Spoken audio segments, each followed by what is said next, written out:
Bayangkan tinggal di tempat di mana matahari tidak pernah terbit selama berbulan-bulan, suhu bisa mencapai minus puluhan derajat, dan ancaman beruang kutub mengintai setiap saat.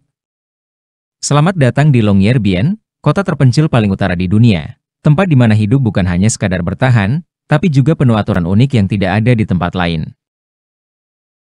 Lokasi dan kondisi ekstrim. Longyearbyen adalah kota kecil yang terletak di Kepulauan Svalbard, Norwegia. Kota ini berada hanya sekitar 1.300 km dari kutub utara, menjadikannya permukiman permanen paling utara di dunia. Dengan populasi hanya sekitar 2.400 orang, Longyearbyen berada di tengah-tengah zona tundra Arktik yang keras, di mana suhu musim dingin rata-rata mencapai minus 20 derajat Celcius, dan bisa turun jauh lebih rendah dan angin kencang membuat suhu terasa lebih dingin.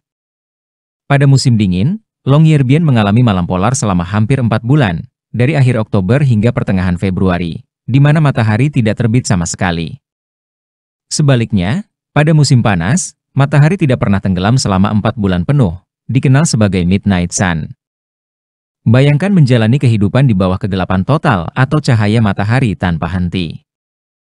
Pasti sulit dibayangkan. Selama malam polar, penduduk mengandalkan pencahayaan buatan dan terapi cahaya untuk menjaga kesehatan mental mereka. Sebaliknya, di musim panas, cahaya matahari yang tidak pernah tenggelam bisa mengganggu pola tidur, sehingga banyak rumah dilengkapi dengan tirai gelap untuk membantu tidur lebih nyenyak. Aturan unik dan tantangan hidup. Berbicara tentang Longyearbyen bukan hanya soal cuaca ekstrim. Kota ini memiliki aturan yang sangat unik. Salah satunya di Longyearbyen, dilarang meninggal dunia. Ya, kamu tidak salah dengar.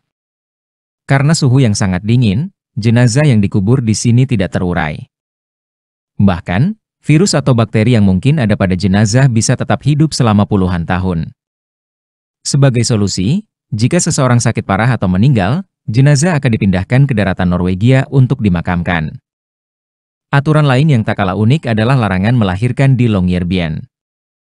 Karena fasilitas medis terbatas, ibu hamil diharuskan pergi ke daratan Norwegia untuk melahirkan.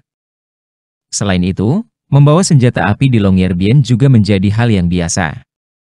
Bukan untuk melindungi diri dari manusia, tetapi dari beruang kutub. Kepulauan Svalbard adalah rumah bagi sekitar 3.000 beruang kutub, jumlah yang bahkan lebih banyak daripada manusia. Penduduk yang bepergian keluar kota, wajib membawa senjata untuk berjaga-jaga jika beruang kutub mendekat.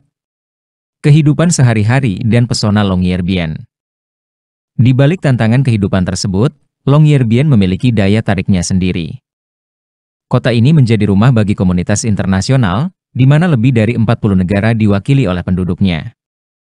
Penduduk menjalani kehidupan sehari-hari dengan berbagai aktivitas, mulai dari bekerja di tambang hingga menjalankan penelitian ilmiah. Longyearbyen juga memiliki sekolah, bandara kecil, dan fasilitas lain, bahkan universitas internasional yang mempelajari lingkungan Arktik. Kota ini adalah salah satu tempat terbaik di dunia untuk melihat aurora borealis, fenomena cahaya utara yang menakjubkan. Di kota ini juga terdapat Brankas Svalbard, tempat yang berfungsi untuk menyimpan berbagai macam benih tanaman yang ada di seluruh dunia, yang dibangun sekitar 130 meter di bawah tanah. Akses menuju Longyearbyen. Untuk mencapai Longyearbyen, perjalanan yang ditempuh tidak mudah. Kota ini hanya bisa dijangkau melalui udara atau laut. Longyearbyen memiliki bandara internasional kecil bernama Svalbard Airport. Bandara ini melayani penerbangan dari Oslo dan Tromsø dengan maskapai seperti SAS dan Norwegian Air. Namun, penerbangan ke Longyearbyen sangat terbatas, hanya tersedia beberapa kali seminggu, tergantung musim. Alternatif lain adalah melalui kapal pesiar khusus yang hanya beroperasi di musim panas saat laut bebas dari es. Kondisi sosial dan ekonomi.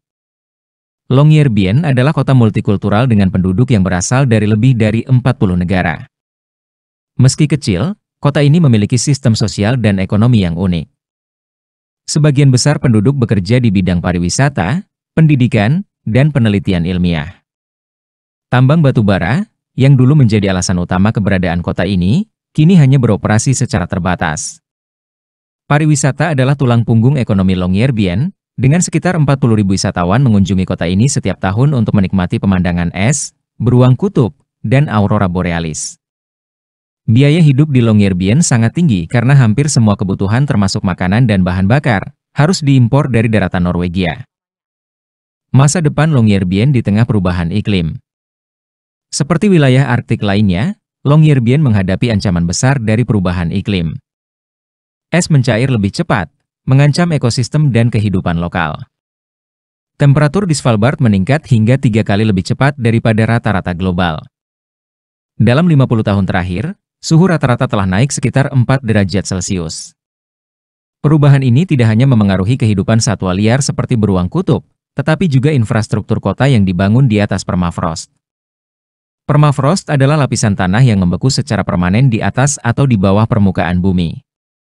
Permafrost dapat terdiri dari tanah, kerikil, pasir, dan sedimen yang diikat oleh es. Longyearbyen adalah bukti bahwa manusia bisa bertahan bahkan di tempat paling keras di bumi. Kota ini mengajarkan kita tentang adaptasi, ketahanan, dan bagaimana keunikan sebuah tempat bisa menjadi inspirasi. Jika suatu hari kamu ingin merasakan petualangan sejati di ujung dunia, Longyearbyen adalah tempat yang wajib masuk dalam daftar kunjunganmu. Jangan lupa like, share, dan subscribe untuk konten menarik lainnya.